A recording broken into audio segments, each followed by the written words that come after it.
Welcome to our webinar, Unlocking the Power of Multi-Objective Algorithms for Voyage Optimization and Vessel Performance from our sponsors, Spire Global. Our guest speakers today are Chris Manchek, meteorologist and product marketing manager at Spire, and Peter Mantell, chief commercial officer at Voyage.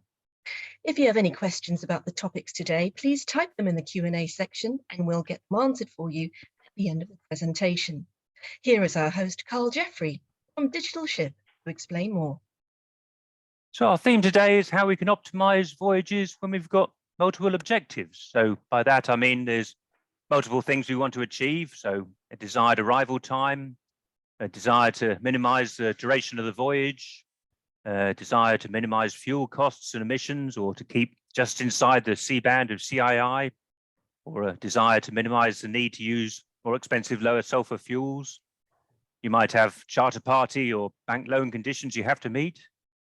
So the best way to work out the right way to get your multiple objectives is to get the best information possible and get the best model possible so you can make realistic options and then compare them. So I thought of an analogy, if you're trying to buy a house with your partner and you've got a list of things you both want and limited money, so the best way to do it is to get the best possible information about the options for housing, and then you can compare them and make the best choice.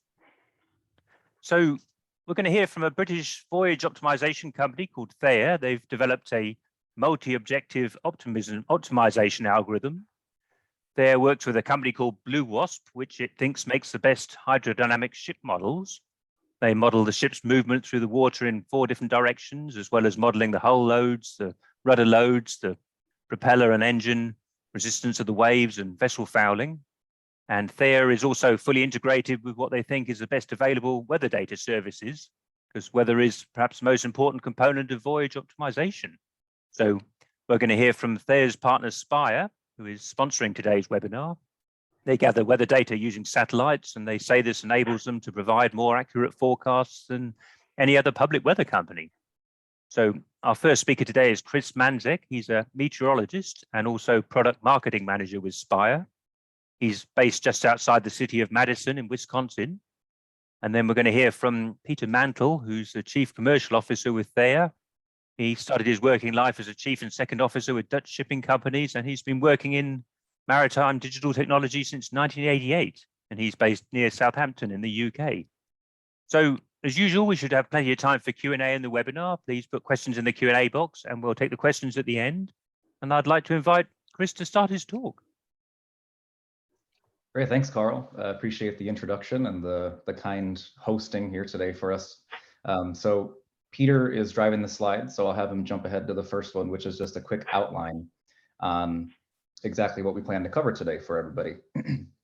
So we're going to start off by talking just a little bit, do a little bit of reset or level setting perhaps with the maritime industry in terms of technology and innovation, and sort of where we stand and what are some of the driving factors towards causing the maritime industry to, I think, finally start to truly embrace technology and the advancements of AI and things like that. So we'll talk a little bit about that.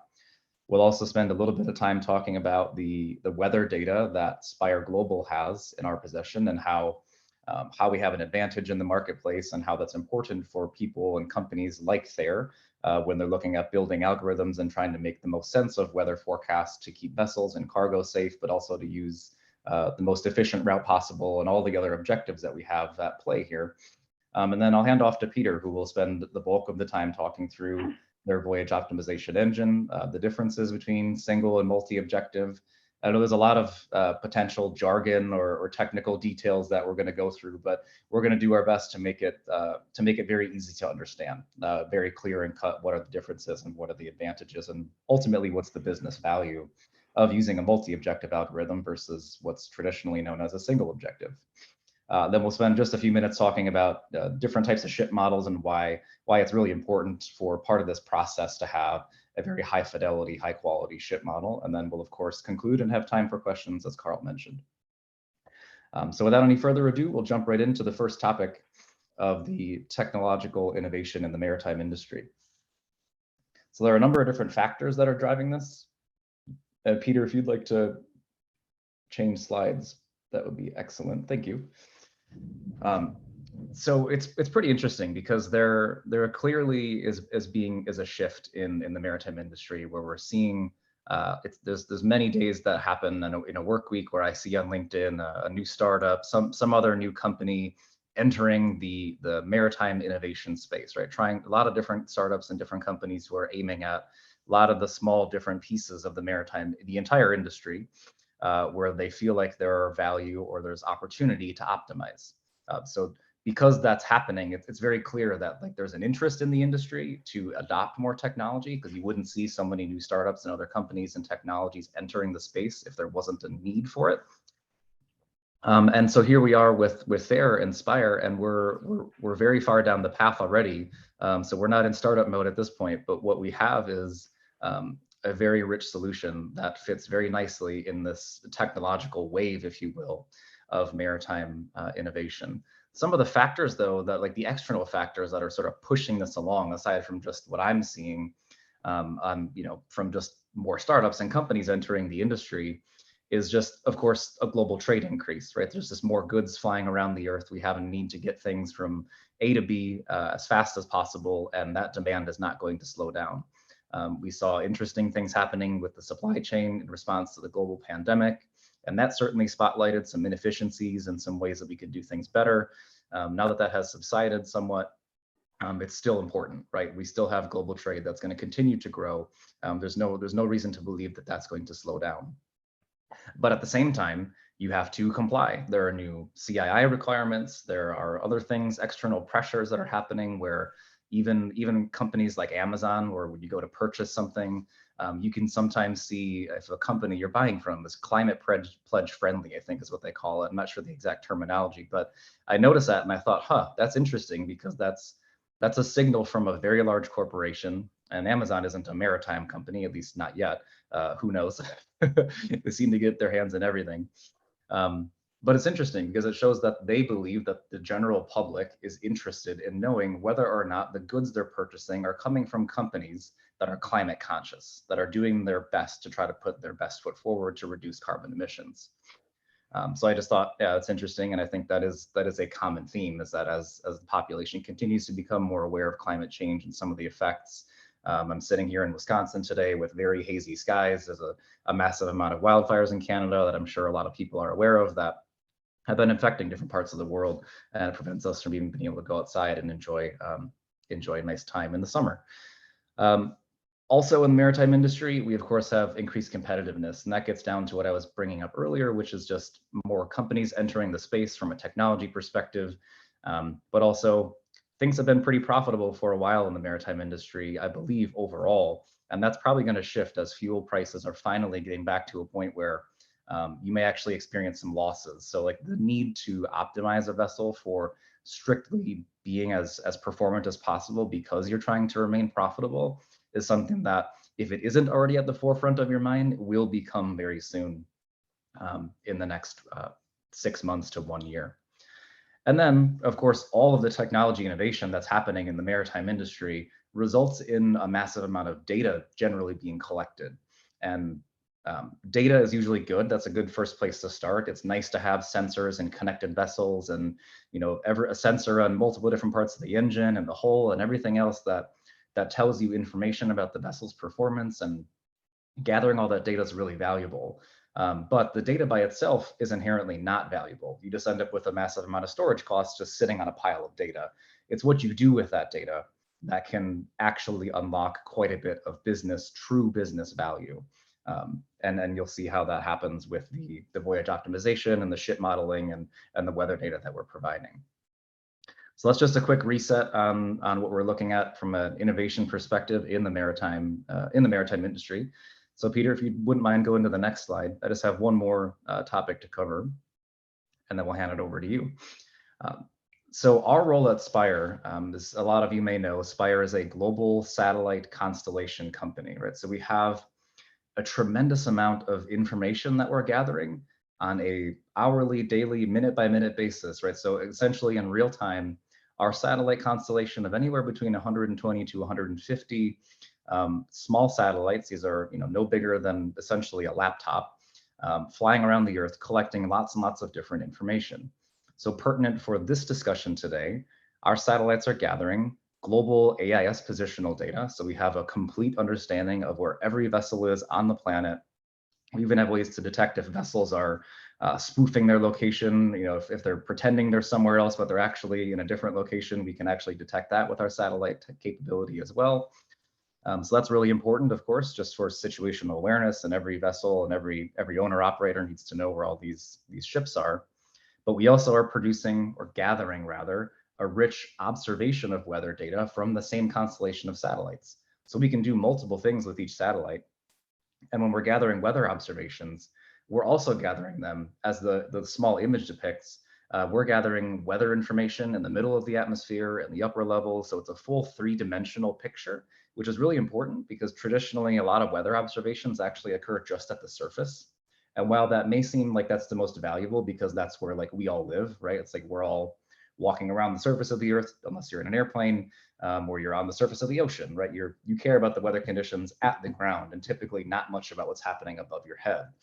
But from a weather forecasting perspective, it is extremely critical to understand not just what's happening at the surface, but also what's happening over your head, because those patterns that are moving around above your head, the jet stream, as most people would call it, and other things, those upper level weather patterns are very critical to understand what's happening right now. And you can think about it, in the middle of the ocean, there is no way to understand what the wind speed is up at 6 miles above the surface of the earth, traditionally. But our satellite capability does allow us to measure temperature, humidity, and pressure, which are critical weather variables. So all that to say, when you gather rich weather information, just like any other machine learning algorithm or any other data science exercise, and I say this quite a bit, it's just how much data you're putting into your model, whatever you're trying to predict, right? In our case, we're predicting the weather forecast. The way that can get better, if your equations and your mathematics and your physical properties are all the same, the only way you can make your forecast better truly is by putting better data into that forecast. You have to tell it something about what's happening now so that you can model how things are going to change in the future. And with weather, that's what we're doing. We're putting a very rich three-dimensional picture, like a snapshot, if you will, of additional information into our forecast model. And then we're predicting that out the next hour or the next 15 days from now, right? So, and that allows us to, on average, have about a 2 to 5 day accuracy advantage over publicly available weather sources. So what that means is, our forecast on day 7 is as accurate as a typical forecast is on day 5. So we're giving you 2 days better of a forecast is another way to look at that. We have a tremendous amount of other information and lots of other weather-related variables, such as even the current sea ice extent, historical weather data to help build models, if that's what you're interested in, to help build algorithms, real-time understanding of what's happening, of course, in the atmosphere, and then our forecast properties. And all this is good information, but it's really critical when you're a data provider like Spire is traditionally to provide data in a way that's easy to access. So we do provide our data through APIs typically, or by bulk data downloads that are available, and in industry standard formats like JSON and GRIB2 if you're used to working with weather data. So that's a little bit about Spire and what we do and why what we're bringing to the table is valuable. Now I want to take the opportunity to hand over to Peter to allow him to explain, to build on this and start talking about the actual voyage optimization process and why weather data is critical to that and why what they're doing is inherently different and more valuable than what's available today in the industry. So Peter, take it away. Yeah, thank you very much, Chris, for a great introduction as well, and overview. And again, I think that everybody agrees that the importance of weather data is crucial if you start looking at optimizing voyages. So I'm going to take you a bit into the deep and a little voyage of where we are different than what the current solutions on the market can offer. And we're quite excited about it. Again, I'm really excited to be here today as well to showcase our technologies and of course also our partnership with Spire. If you're really looking at optimization in general, I mean, we've been quite familiar with the weather routing, right? It's been around for decades and it obviously has served a purpose, but technology is moving onwards quite rapidly. And no doubt you have been hearing about the terminology multi-objective voyage performance optimization of multi-objective genetic algorithms. And I'm going to try to explain a little bit this afternoon as well. What is it exactly? How do we do it? and why is it so much better than outdated technologies, which still are widely used in our industry. If you look at optimization in general, and this slide shows you a bit of an overview of what goes in and out. In the middle, you see the TFLs, that's kind of the engine. We call it, it's based on a multi-objective genetic algorithm.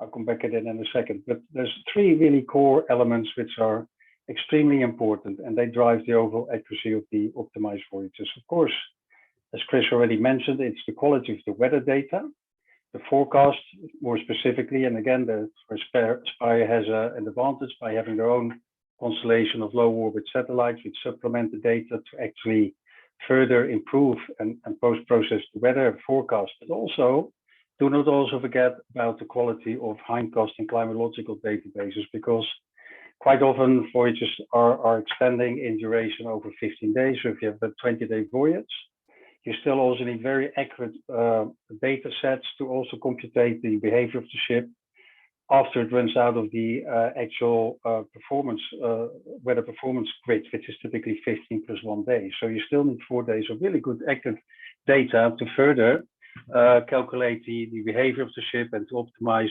throughout the entire voyage. So that's very crucial. And again, that's why we partner with Spire. Another really important part of if you are serious about optimization is the quality of the ship models. Again, it is widely understated and almost rejected by the industry. What kind of ship's data do you actually use when you optimize voyages? I would say 70% of the optimization and even weather routing solutions on the market, they use what we call low fidelity ship models. They're based on one-dimensional freedom. So they only calculate the ship resistance in calm weather. And again, we all know that, of course, we very rarely sail in calm weather conditions. So you need very high fidelity ship models as well. So all in all, they form the core and they're really core elements. It's the engine, the optimization engine, the weather data, and of course the ship's hydrodynamic and aerodynamic models. All the other variables, of course, again, the principle always applies: good data in, good data out. I am now going to talk a little bit more in some technical formulation of what is actually a multi-objective genetic algorithm and why is it so much better than what we have been using to date. First of all, it is a mouthful, multi-objective genetic algorithm. And trust me, I've been trying to explain it to my own daughters for the last year and a half. They still don't get it, but I try to improve my explanation a bit. But it's actually, it's a technology that creates a potential set of solutions, and it evolves that over time using evolution techniques such as crossover and mutation, and keeps repeating that over time until it finds the optimum set of voyages. And the real difference here as well is when it does create an optimal set of possible solutions, they are all equal in terms of all the objectives rather than just one. And give you an example, a single objective optimization engine is for weather routing. They do a good job avoiding certain weather conditions, right, to keep the ship safe. But we all know shipping is no longer a single objective matter. Shipping is multi-objective, right? So you have to be able to simultaneously optimize for multiple conditions or objectives, and that becomes more clear over time. We a little bit more on the algorithm itself. I would love to take all the credit for Peer to have developed that, but of course, this has been done in partnership with the Alan Turing Institute and the University of Southampton.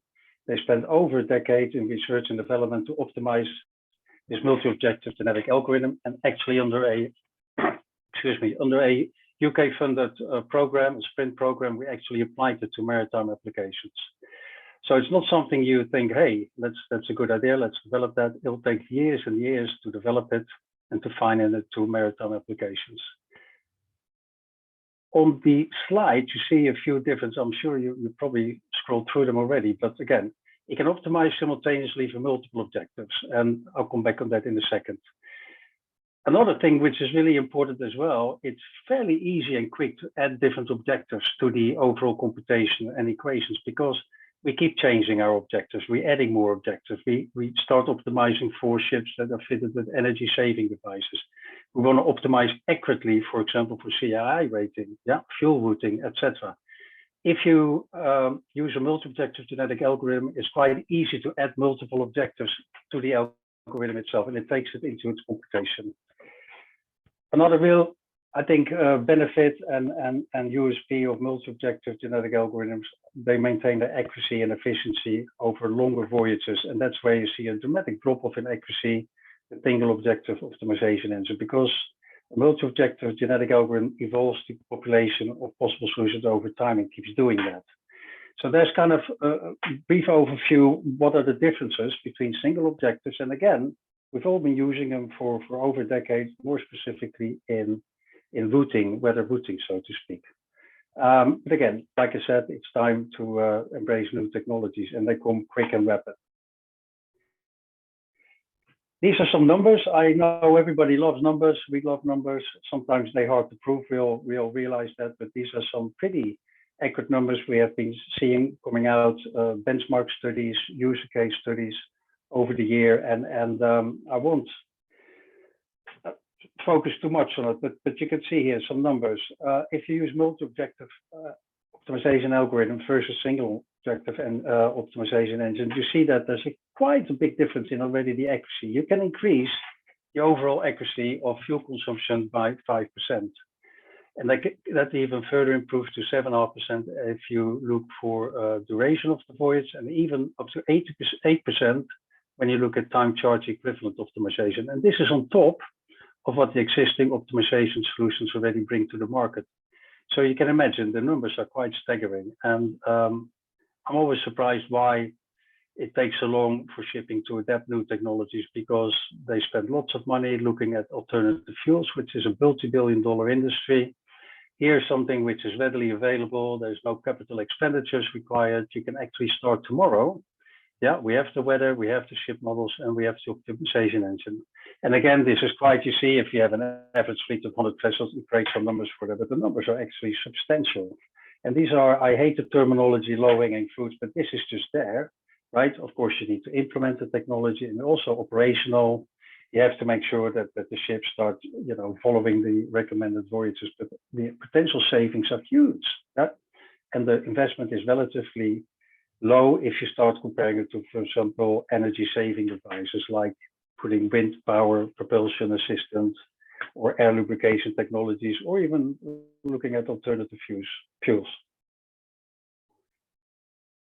I love the terminology, unlessing the power, right, of multi-objective voyage performance optimization. But on the right, you see a little screenshot there, you see various different routes. What the engine does, it simultaneously computes a route based on minimum fuel requirements. And it calculates, of course, your fuel requirements, your duration time. It does at the same time calculate your best time requirements if you need to get at a port to pick up a certain cargo. It automatically simultaneously calculates your best time charge equivalent if you're coming from the chartering side. And just-in-time arrival, you can also set an arrival time when you know you should be there at a certain time. And certainly just arrival time becomes quite a popular topic, certainly also for CII. We know that if you get there in time, you can dramatically improve your CII rating. And at the moment, the just-in-time arrival, or we call it desired time of arrival, we put them in manually, but now we also start integrating live data from ports around the world, where you actually get given a slot. You need to be at the pilot station at this stage, and you just optimize the voyage for that. And again, there's huge amount of savings to be achieved there. And again, we know fuel savings directly have an impact on the CII rating. We know that there are some ports already where they send just-in-time arrival to the ships when they're 4 or 5 days out. This will only further improve over time. The more ports have accurate data available from the port themselves, pilot availability, boards availability, you can really very accurately optimize for just-in-time arrival. The engine is very powerful as well. Apart from these 4 different routes you see on the screen, it can also, of course, optimize for fixed main power, variable fixed speeds. It's extremely flexible. This is just another tag in the multi-objectivity. It also creates what we call and refer to as a pre-to-front optimal solutions. And this is actually interesting because a pre-to-front solution is actually a set of solutions that have different objectives. And I'll show you that on the next slide. So on average, when we do the calculations, it's looking at 300,000 different routes options in one computation. A voyage duration of about 3 days may take just a minute. If you go on a voyage of 30 days, it may take 8-9 minutes, but it's looking at 300,000 different options throughout the entire route. And a few more other, of course, benefits of using multi-objective genetic algorithms. It's open architecture, so you can plug in different ship models.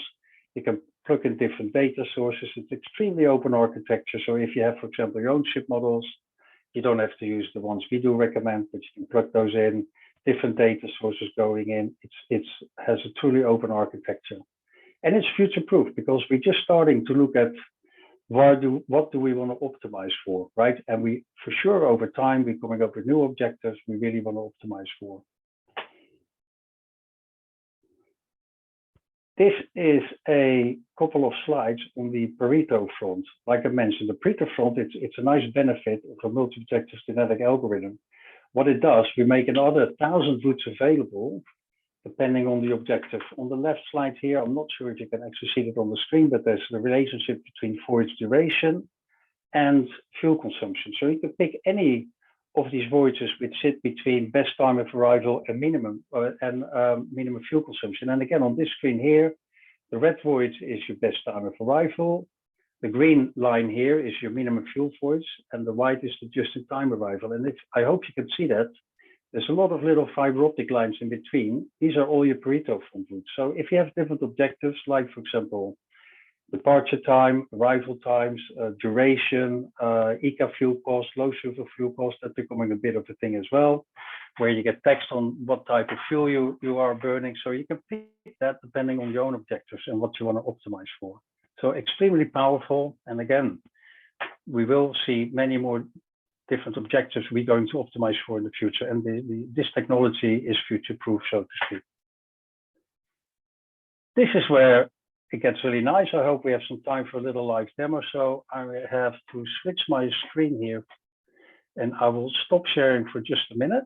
I don't know, Carl, if you want to take a few questions in the meantime while I do this. No, I think it's all right. Screen. Let me have a quick look. I go to this. Yeah, I just continue then, if you don't mind. Yeah. Yeah. Okay. I think we're back, right? Yep. You're back. Yeah. You see my TFOS little. Yep. TFOS license keys. Yeah, TFOS license key. I'm just going to log in. And what better than a live demo? And I just create a voyage, and I'm just logged in here. So hopefully you can see all of this. I'm going to create a relatively short voyage because we're obviously having a time constraint, and we're also really looking forward to the Q&A session, obviously. So I'm going to create a route here, for example, and this is kind of where you start when you start looking at optimization. I'm just going to talk you through the various different options and what the engine actually does. So let's say we call this digital ship 1 route. Yeah, and let's go from Miami. Yeah, I got to spell that. Right, it's difficult. I'm working on 3 different screens at the moment. To New York. Again, we don't create these routes. We're working with multiple different routing providers, such as ATB via sea. If you want to have ENC verified routes, there's several other providers we can actually plug into the system. So what the API actually does, it calls the routing provider of choice, and it creates the route. Then you start creating the voyage itself. So you select the route which we just picked. That is digital ship number 1. It's Miami to New York. The API pings the routing provider of choice. You've got to select your vessel. And again, it's extremely important. We have, of course, a wide library of vessels as well. But typically, if you're really serious about optimization, we want to fine-tune these vessels for your specific purpose. So you get speed fuel, speed power curves from the customer to really optimize the performance of the vessel. I'm going to take a Newcastle Mag, for example. Yeah, we take that as a starting point. These are all the vessel parameters. I just walk you through it a little bit. You can set your cruise speeds. You can set your service speeds. Draft obviously is important. You don't want to run aground on the certain routes we advise you. Maximum turning angle, and again, you have different operational modes you can optimize for as well. speed through water, and of course speed over ground. Main engine power, you can optimize for main power output, or RPMs for that matter. So these are all selectable variables when you run through that. You can name the route, obviously. Engine, again, it's very, very powerful. You can select different departure times or departure window if you have that flexibility. You can select a just-in-time arrival as well. So I think Miami, New York is about 3 days and a bit, right? So you can select that. So that's 30 is 1 day, 2 days, 3 days, and let's say we want to be there at 1930. Again, 1 day we will get that live data from the ports, and it fills in the just-in-time or desired time of arrival automatically. This is a setting, and again, this is all done through an API. This is an example how the user interface can look. You set your daily chartering rate. You can obviously account for tropical storms. Keep optimal solutions. I'm going to click that box. That is the breather front solutions. If you don't click that, it kind of ignores it, so it keeps it in memory. I'm going to save that. You go to navigational parameters. You can have different operational port to port, pilot to pilot. Then proximity, another variable input. The bigger the ship, typically the further they stay offshore. This, I think, is quite self-explaining. You can route the ship through the various different canals. You can also, again, select if you want to route the vessel through the traffic separation zones, ECA zones, piracy zones. This, again, you set your weather constraints. This effectively is your weather routing, because of course, it also looks at performance optimization, but weather criteria are also taken into computation as weather routing in addition to. These are just some examples where you set your maximum wind speed, wave height, you can extend that, maximum rolling angles, for example, for container ships, if you're wavelength and periods, if you're concerned about parametric rolling, these are all very flexible. This is just an example of what you can select. Fuel types, again, you set your fuel types, you can create new fuel types, you can set a cost for that and define the calorific value. It's all important when you start calculating your CO2 emission. You can create custom areas. I'm not going to show that the custom areas, no-go areas, areas you want to avoid, or areas where you want to turn what we call the spatial optimization off. So you restrict the freedom of movement for the ship and the engine to look at freedom of movement basically within an area. And I'm also going to turn dynamic optimization on because, of course, when you're en route, you want to have an update. Sometimes once a day during more advanced adverse weather conditions, you optimize up to about 4 times a day. There's no point doing it more often because weather forecast grids are only updated every 6 hours. So just want to make sure that I save the optimal solutions. I save that. And effectively what you do now, you give the engine control, create a route.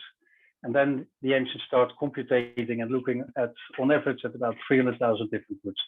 You see a little bit of a progress bar here. It's loading the traffic separation zone data. It received a route from a routing provider. Again, we don't do that ourselves. Depending on your route provider of choice, you can have fully ENC checked routes. These are typically the most common routes which we traditionally have been navigating.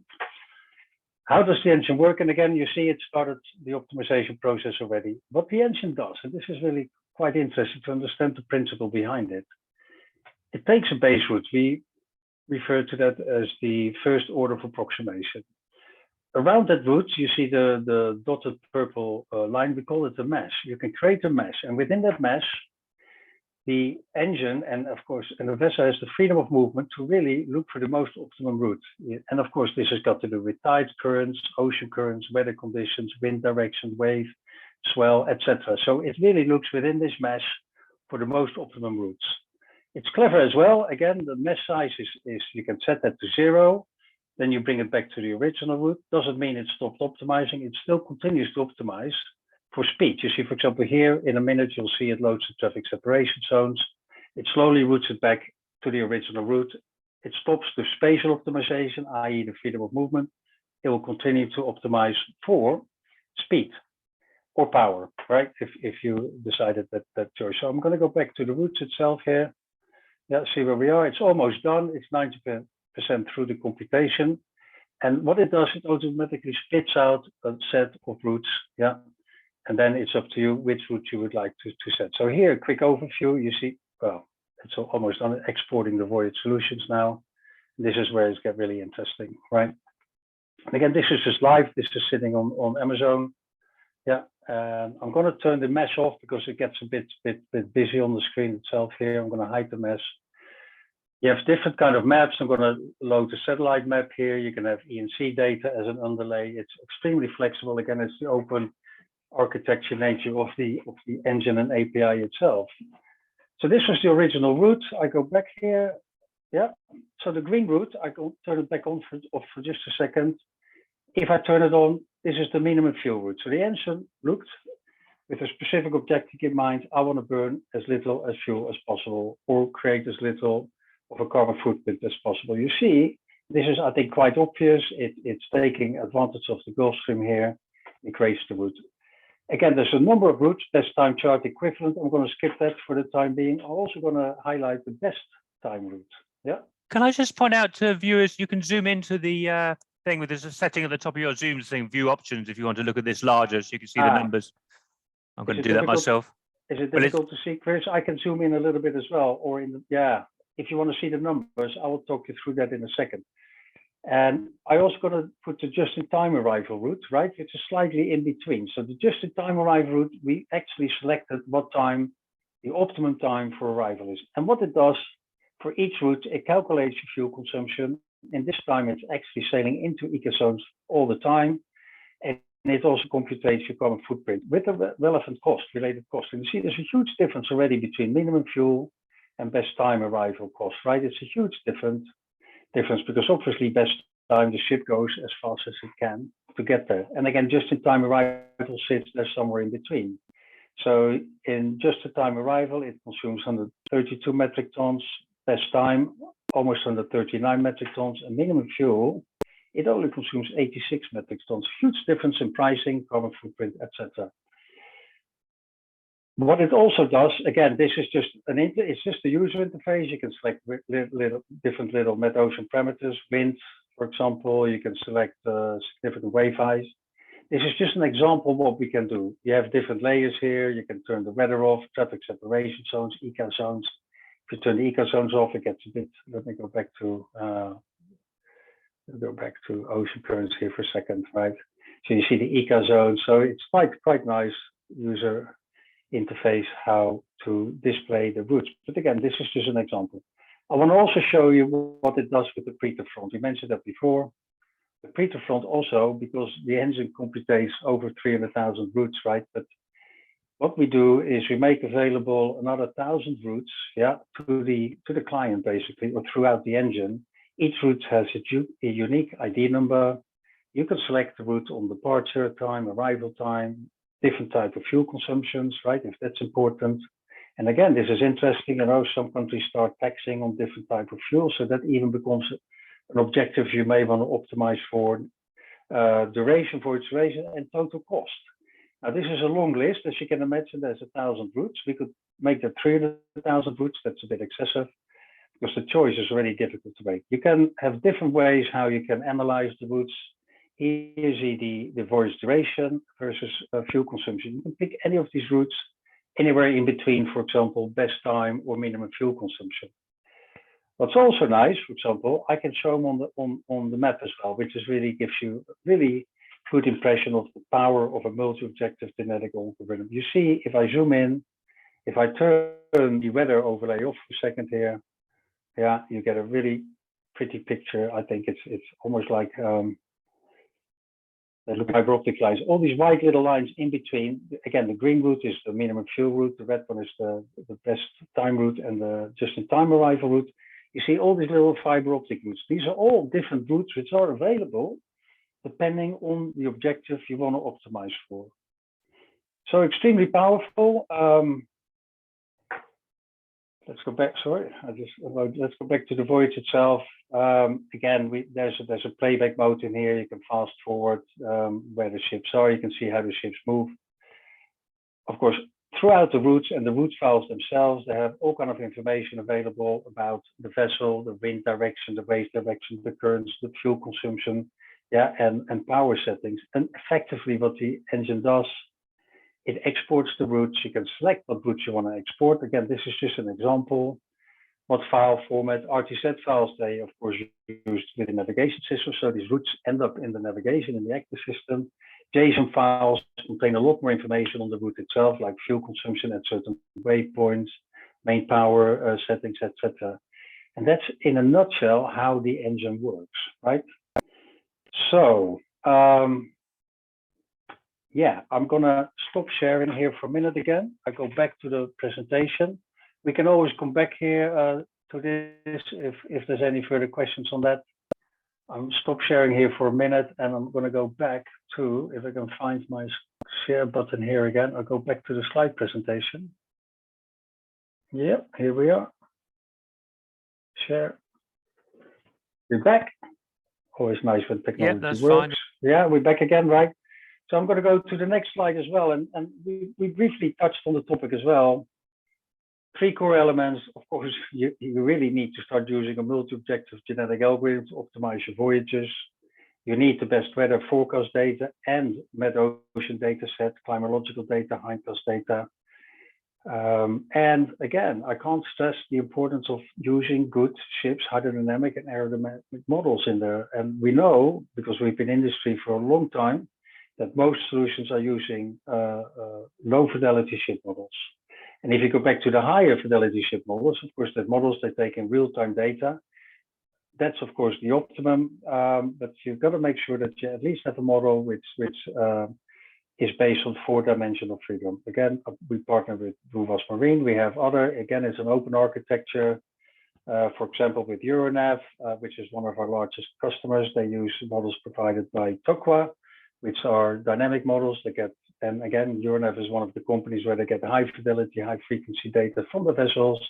They pump that data into the hydrodynamic models, and our engine calls that models multiple times per second to actually model the performance of the ship in the weather conditions it is sailing in.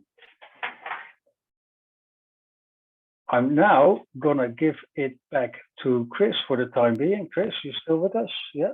I'm here. Yeah. Yeah, he is there. Great. So that's me. Appreciate all the, yeah, thanks for all the details. That was awesome. I'll just briefly leave everybody here. I know we want to get to the Q&A. Our concluding slide, really, if I could leave everybody with one key takeaway, it's that it's pretty clear to me, as someone who isn't necessarily a maritime expert, I've never captained a vessel myself, there is a huge opportunity for improving the voyage optimization for every vessel out there in the world. I truly believe that. There's lots of data that we can take advantage of. There are innovative things like new routing algorithms like this that we can take advantage of. And I think the most compelling slide there was talking through the numbers, right? Looking at how much money you can truly save by just having only a very few, seemingly a small percentage points, right? Even if you just take the smallest amount of fuel savings, which is 5%, for a 100-vessel fleet, $22.5 million in savings, and not to mention the reduction of carbon footprint, et cetera. So I guess my point is, it's not enough just to know these facts, right? Like, this is technology that exists, this is real. This engine is being used today by other companies, and we would be happy to have more folks jump on board and show some additional interest. So with that, I'll conclude the presentation portion of the meeting today, and we'll jump, Carl, into the Q&A if you're okay with that. Okay, yeah, that's great. If you want to stop sharing the screen now, and so we've got share. Yep. Three interesting questions. So 2 look like they're about the integration, and 1 is about the from the user's perspective. So Paolo Papo is digital transformation manager with ABB in Geneva, and Ghislaine Lizet is from Marine Weather Intelligence. So they're asking, so Paolo is asking, so where does the ship models come from? So you mentioned the Blue Wasp, but maybe you want to elaborate a bit more. And then, so Ghislaine, I don't know if I pronounced that right. So it's talking about how are you optimizing the route. So I suppose that's the sort of private algorithm you probably can't say much about, I suppose, is it? And you want to start with those 2? It's like it's for Peter, I think is. Yes, start with the models again. We have preferred partners, and again, but it's an open architecture. You can plug in models if you have models that you believe are good as well. It's a binary interface. So again, we've interfaced with Google's marine models, the high fidelity 4-dimensional freedom models. For Euronav, we use the TOQA models. It's not exclusive, it's purely open architecture. If the company has their own models, if you think they're good enough, we can always benchmark them against other models, which is interesting. But again, I can't stress the importance of the quality of the models. It's truly important. How does the algorithm work?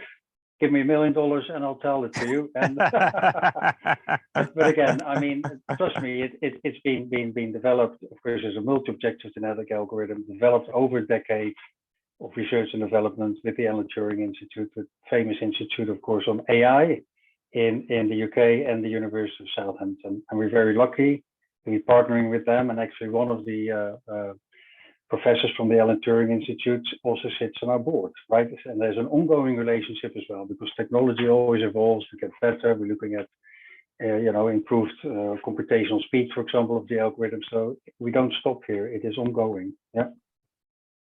Okay, so now we're going to Eshan Rajabali, who's the Maritime Autonomy Technology Lead with BMT in the UK.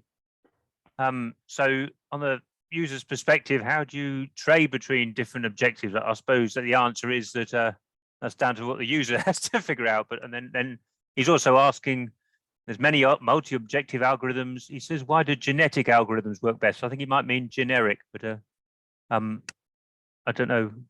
You want to take those two, Peter? Well, they're better because they use evolution techniques, right? So it evolves the set of solutions over time and keeps doing that until it finds the ultimate set of solutions, right? And why multi-objective? Again, you've got charterers that want to optimize, you've got ship owners, you've got managers. There may be different factors there. For example, now you get taxed on certain fuel types. You may want to optimize for that. Again, you can optimize for almost anything, right? For example, we do a lot of work in the wind-assisted propulsion market at the moment, where you can do benchmark studies. What is the what are the economic benefits of installing cells? What type of cells? And then, if you have them, you can optimize because certain cell types they have preferred prevailing wind direction, wind speed, sea state, air lubrication technology. If the ship's starting to roll a bit, arguably the bubbles may disappear. So you want to stay within certain areas and sea states where you avoid that kind of scenario. We have applications, for example, for reefer trade, specific trade where reefer ships, they carry cargo, which is quite easy to actually start. For example, bananas, if the temperature is not controlled within 1/10 of a degree, either the banana, if you go too cold, the bananas never ripe. If you go too warm, the ripening process started the process during the voyage itself. So there they want to optimize for warmer weather temperatures, sea temperatures, and also for cloudy weather conditions, right? So temperature, and again, the algorithm can just take that in its computations, right? And actually optimize and try to find the best route for a cargo vessel or reefer, for example, right? It just goes on and on, the different scenarios you can optimize for. Wow, very good. So there's a question from Samuel Gould, who's says he's Chief Meteorologist, National Storm Consultant. I couldn't find him on LinkedIn, but I think this is for you, Chris. So he's a meteorologist. So he's asking about predicting the position and strength of oceanic currents. Is current related to weather? I don't know if it is or not. Is it? Yeah, absolutely. So Okay. that's a great question. It's worth mentioning. So when we talk about weather forecasting, a lot of times, so even the examples I was using were more about atmospheric forecasts, right? Talking about temperature and wind speed and things like that. But it is the atmosphere is coupled with the ocean. And so we do provide forecasts also for those oceanic parameters. So we can indeed predict the position, and strength of oceanic currents, significant wave heights, swell wave height, sea surface temperature, salinity, any other critical factors that would be involved in routing optimization. Yeah, we provide both atmospheric and what we call met ocean data parameters. Wow, very good. So now we've got a complicated commercial question going to Peter, I think. So PJ Bins, I can't find you on LinkedIn, PJ. I guess maybe that's deliberate, but so can you compare with the noonday reports consumption? I don't know, you didn't mention where your data is coming from, if it's noonday reports or sensors, and optimization of time charter chain claims potential. You're not linking to charters either, I suppose. So That's quite a complicated question. I don't know if you want to take that, Peter. Do you? Or...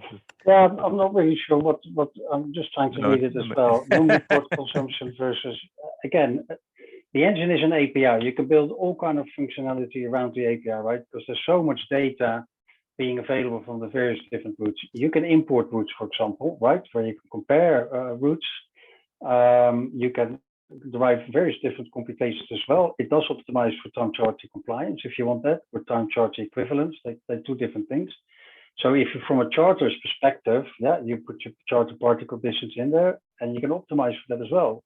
But that not necessarily meets the objective from the ship owner, right? So sometimes they both run their own optimization. We have some instances where we have charters, they run their own optimization versus the owners, and they start comparing them. And again, there's a lot of discussion on that. Charter party agreements are not of this time. We need to change those. So, but the amount of data where you can optimize for and apply to other equations or solve other scenarios, it's all there, kind of, yeah. And again, yeah.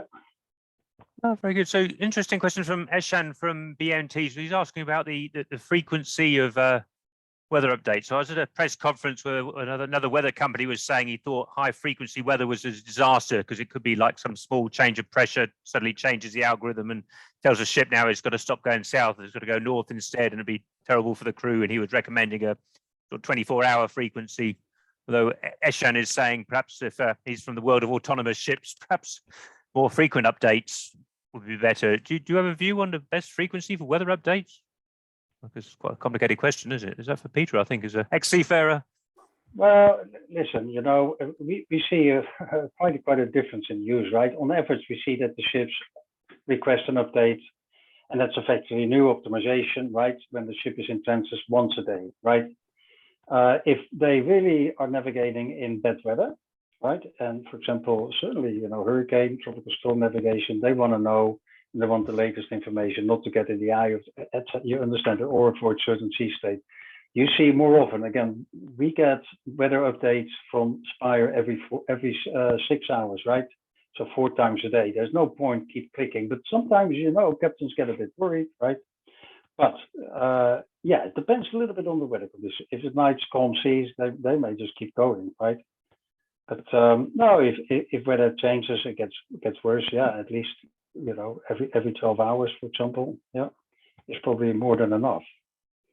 Oh, there's a very interesting follow-up question from PJ Binns. He's asking, could we show the same model to charterer and owner so they can use it to sort of resolve disputes if they can see the same model rather than just getting this is what my fuel was? Yeah. It does it all simultaneously. So you can have an output where you optimize for charter party or time charge equivalent, or for example, for the owner, if you want to optimize it for CII, and you can see the differences in time, duration, in fuel consumption, and carbon footprint. And you can compare them.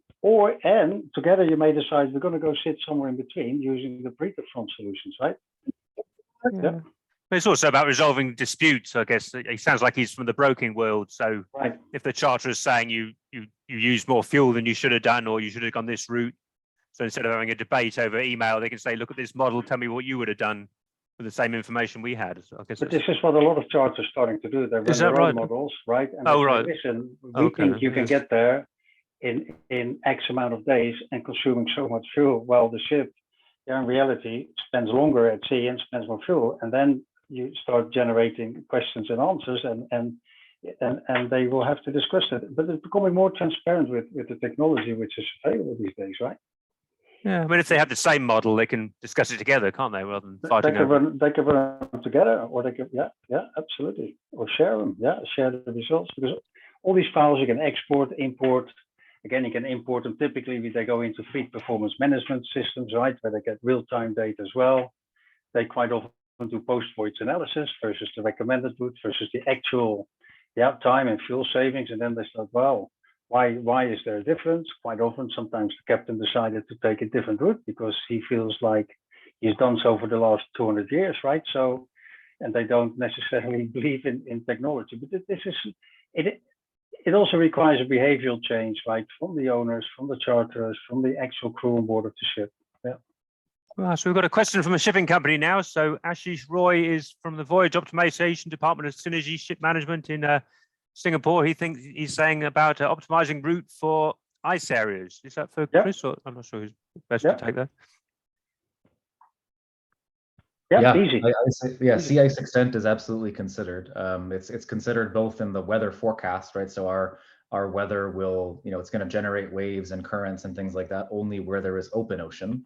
So it's by default essentially going to force your hand to going to where there is no sea ice. But I believe, Peter, there's also a more robust like sea ice data set that's considered, that's updated, that goes into the model as well. So absolutely. you kind of get it on both sides. It becomes another mid-ocean parameter. Let's say you want to avoid sea ice, certain thickness, right, of the ice and things like that, movement of the ice, and you route around it. Yep. Oh, that's very good. We've got 5 minutes left. I've got a question I'd like to ask on the integration works. I mean, because you're integrating with ship models, you're integrating with the weather.